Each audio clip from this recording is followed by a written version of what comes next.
Assalamualaikum warahmatullahi wabarakatuh. Ketemu lagi dengan Zulfa Hanifah Nur Fauzia NIM 7211419093. Untuk yang kali ini itu akan membahas tentang proyek. Yang pertama adalah tentang keahlian teknologi sehari-hari.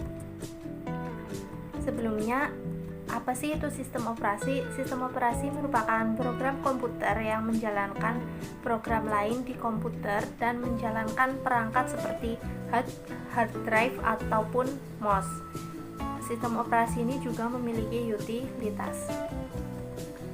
Kemudian ada Microsoft Windows. Ini merupakan sistem operasi yang paling populer untuk mikrokomputer karena Windows sudah ada sejak 1981 dan telah mengalami banyak perubahan yang mencerminkan kenaikan kemampuan komputer dan keberagaman perangkat yang dipasarkan kepada komputer.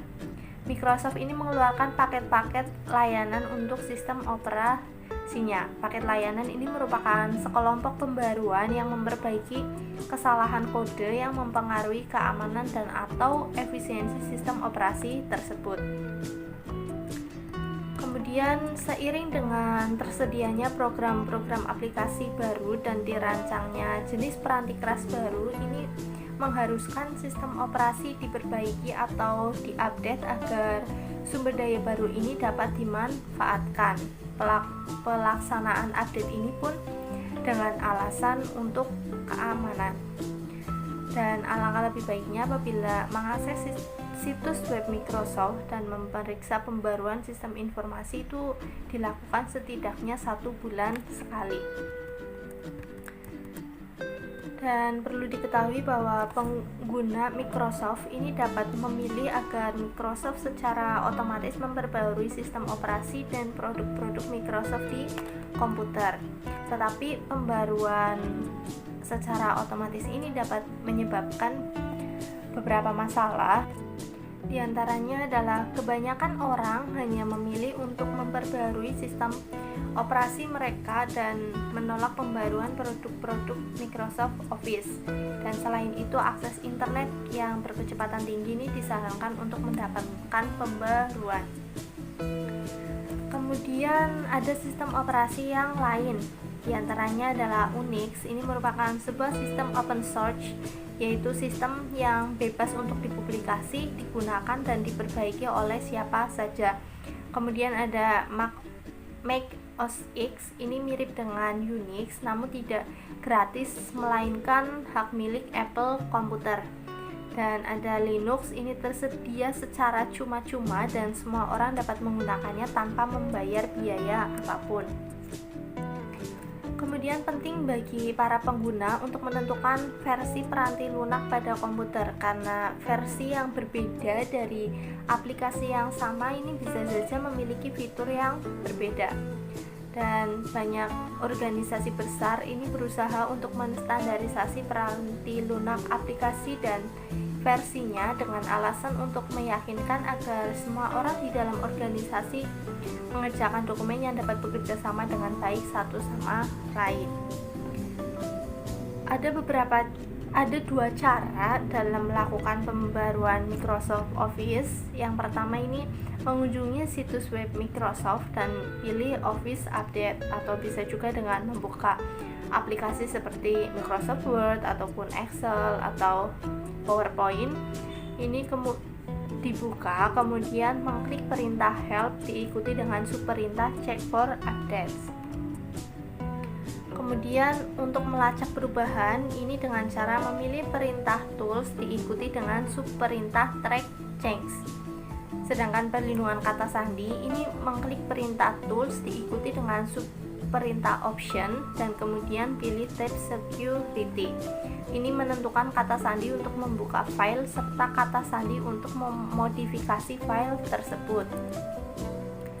Kemudian ada spyware dan virus. Untuk spyware ini tidak bersifat berbahaya karena tidak dikirimkan ke komputer untuk menghentikan kerjanya atau mencuri informasi yang sensitif. Sedangkan virus ini dibuat untuk menghancurkan atau mencuri informasi pada komputer dan menyebabkan komputer menjadi tidak berguna.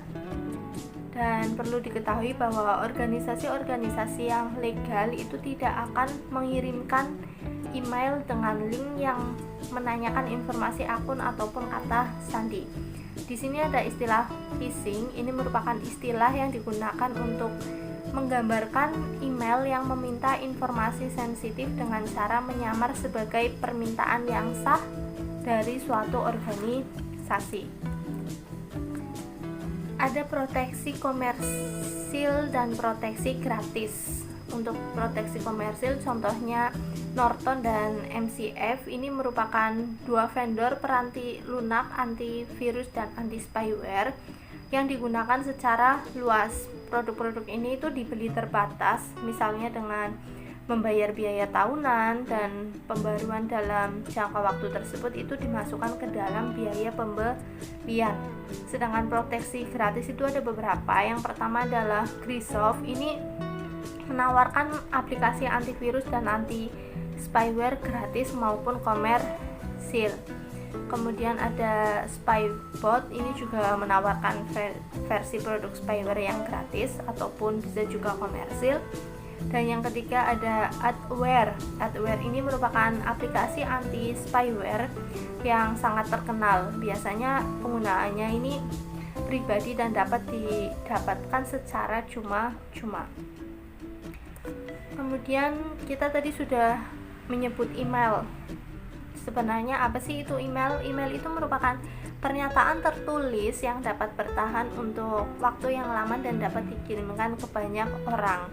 Email ini sebenarnya sangat mudah digunakan, yang akhirnya memicu kebanyakan orang ini tidak terlalu memerhatikan betapa pentingnya aplikasi email ini. Yang selanjutnya ada etiket email di tempat kerja. Perlu kalian ketahui bahwa jangan mengirimkan email yang terlalu panjang. Apabila kalian itu mempunyai email yang panjang, sebaiknya itu dibuat sebuah dokumen dan kemudian melampirkan dokumen tersebut dengan email, karena beberapa organisasi itu sebenarnya membatasi ukuran lampiran file yang dapat dikirimkan, sehingga mungkin kalian harus menempatkan dokumen tersebut pada server web dan mengirimkan linknya ke dalam dokumen di dalam email.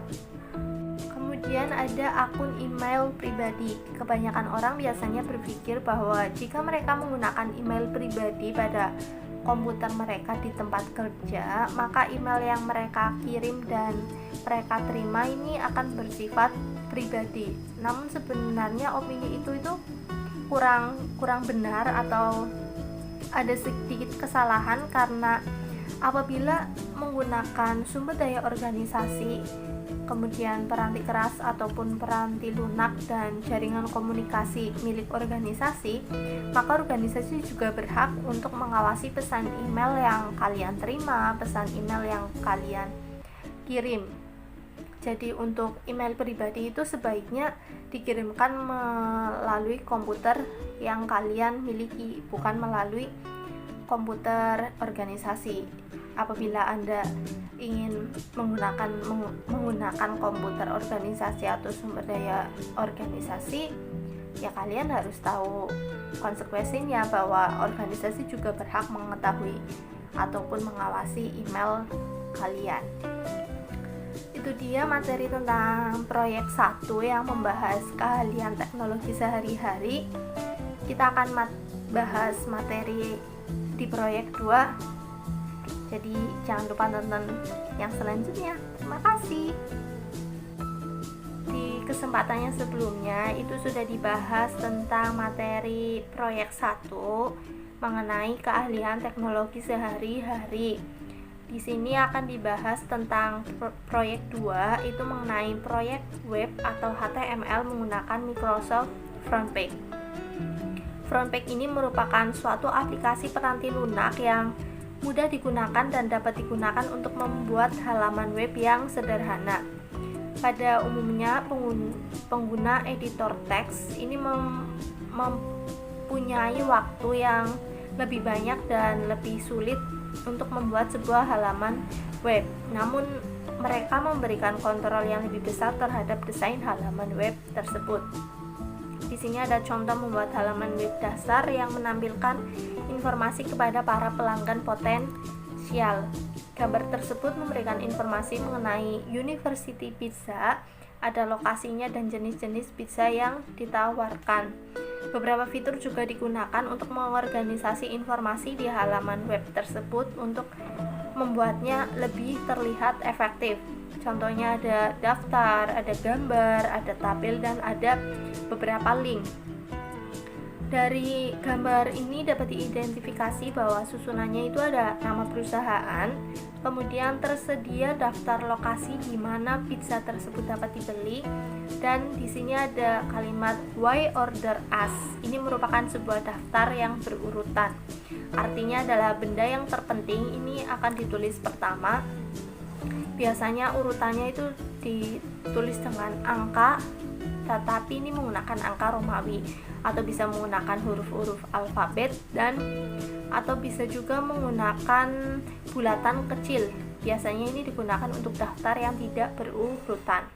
Kemudian ada juga tabel yang menunjukkan daftar harga pizza berdasarkan topping dan ukurannya. Kemudian ada gambar seorang juru masak memegang satu box pizza. Ini merupakan sebuah gambar clip art yang disediakan oleh Microsoft. Halaman web ini memiliki 3 link. Yang pertama adalah kontak us. Ini merupakan sebuah link untuk mengirimkan email. Kemudian ada link to my school. Ini merupakan sebuah hyperlink untuk halaman sekolah. Yang ketiga ada link go to top of page. Ini memberikan navigasi untuk halaman web. Kemudian untuk yang selanjutnya ada membuat dokumen front page. Microsoft Front Page ini memiliki banyak icon yang dapat melakukan operasi yang sama dengan satu klik mouse saja. Yang langkah-langkah untuk membuat dokumen front page, yang pertama adalah mulailah dengan membuka program Microsoft Front Page, kemudian klik tombol start di bagian sebelah kiri bawah layar. Setelah itu pilih all programs dan klik 2 kali program Microsoft Front Page. Di sini ada tampilan ketika kalian sudah membuka Microsoft Front Page. Di gambar tersebut ada kotak bujur sangkar di sekitar tampilan page di kolom sebelah kiri. Ini untuk melihat sebuah tampilan halaman web. Kemudian bagian layar bawah di mana ditampilkan normal. Kemudian bisa memilih HTML yang akan menampilkan kode komputer di belakang halaman web. Ada preview, ini menampilkan halaman yang akan tampil di browser internet, misalnya Internet Explorer atau Netscape. Kemudian untuk mengganti judul proyek, ini dapat memilih perintah file diikuti dengan subperintah save as. Kemudian di sini disebutkan bahwa ketik University Pizza pada halaman tersebut dan tekanlah tombol enter.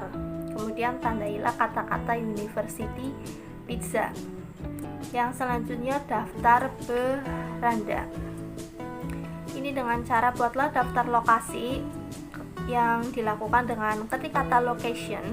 Jika location muncul di tengah-tengah halaman dengan huruf besar, maka itu berarti kalian tidak dapat memindahkan kursor ke bawah yang akan membuat garis baru setelah kalian mengetik University Pizza tadi. Kemudian masalah itu dapat diperbaiki dengan klik location, kemudian pilihlah perintah format diikuti dengan subperintah paragraf dan alignment dari pilihan menu dropdown. Kemudian buatlah agar paragraf terjajar ke kiri atau left. Kemudian masukkan 3 phrase, yaitu commuter parking lot, reception center, dan 101 North Main Street. Kemudian tekan kunci enter. Yang selanjutnya ada tabel. Cara membuatnya itu adalah pilih perintah tabel, kemudian subperintah insert, kemudian pilih pilihan tabel. Kemudian yang kedua adalah tandailah judul-judul kolom seperti topping, small, medium, large, satu demi satu atau seluruh barisan. Yang ketiga, pilih perintah format diikuti dengan subperintah font.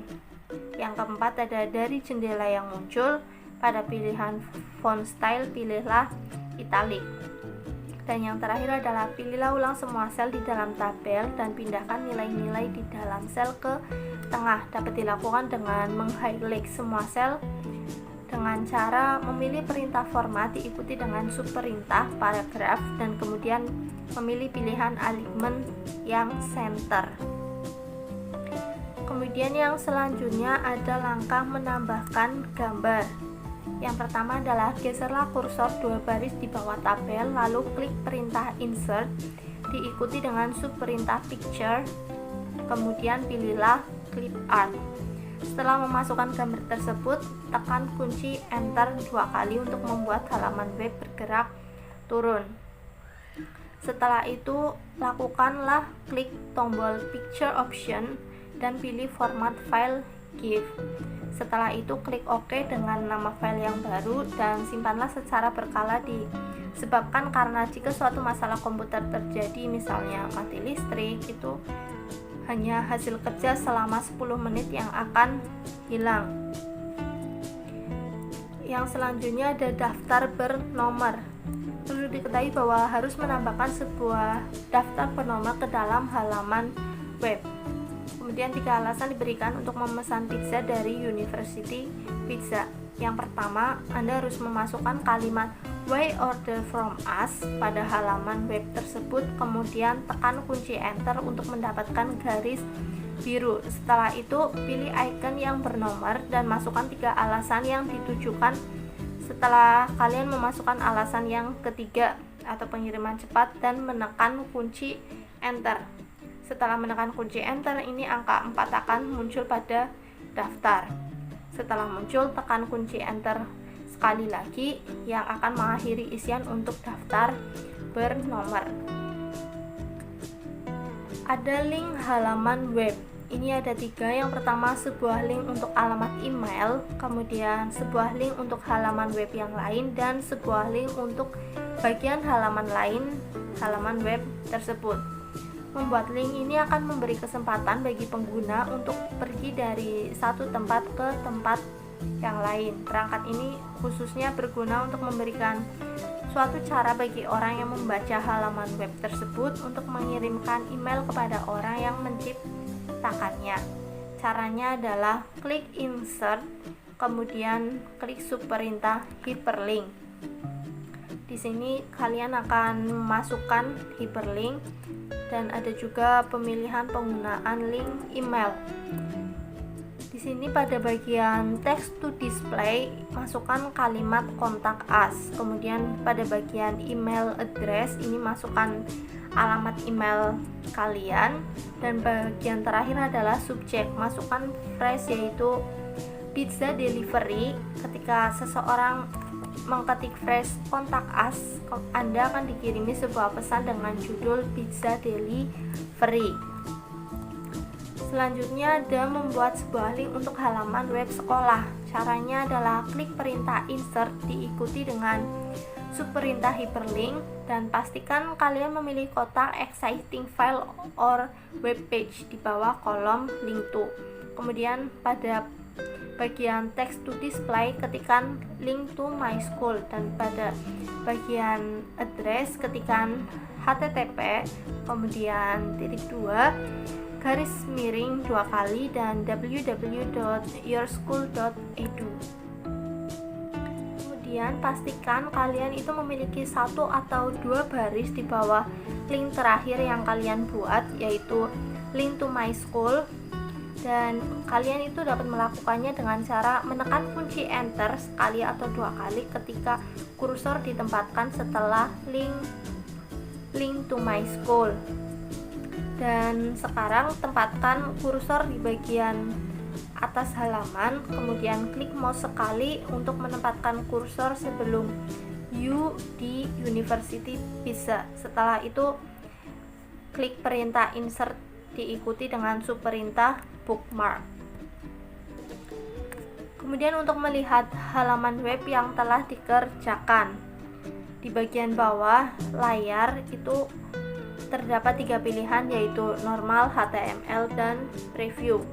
Klik preview untuk melihat bagian halaman web yang akan ditampilkan pada browser. Kemudian klik link Contact Us, sebuah jendela yang berinteraksi dengan program email akan terbuka. Dan pada bagian to, kalian juga dapat melihat alamat email pada bagian subject. Yang selanjutnya ada kelebihan dan kekurangan front page. Untuk kelebihan front page, yang pertama, mampu menampilkan struktur data dan situs web sehingga memudahkan navigasi terhadap situs web. Yang kedua, memiliki editor gambar yang terintegrasi. Terdapat juga fungsi-fungsi untuk tool umum secara mudah. Yang ketiga, mampu menampilkan data yang dibuat oleh Microsoft Office yang lainnya. Sedangkan kekurangan dari front page ini, front page tidak bisa digunakan untuk script editing dan kode HTML yang dihasilkan itu tidak efisien. Itu tadi materi tentang proyek 1 dan proyek 2. Semoga tidak membuat kalian semakin bingung, tetapi dapat membuat kalian paham dengan materi ini. Terima kasih untuk waktunya dan terima kasih sudah menonton. Sekian, wassalamualaikum warahmatullahi wabarakatuh.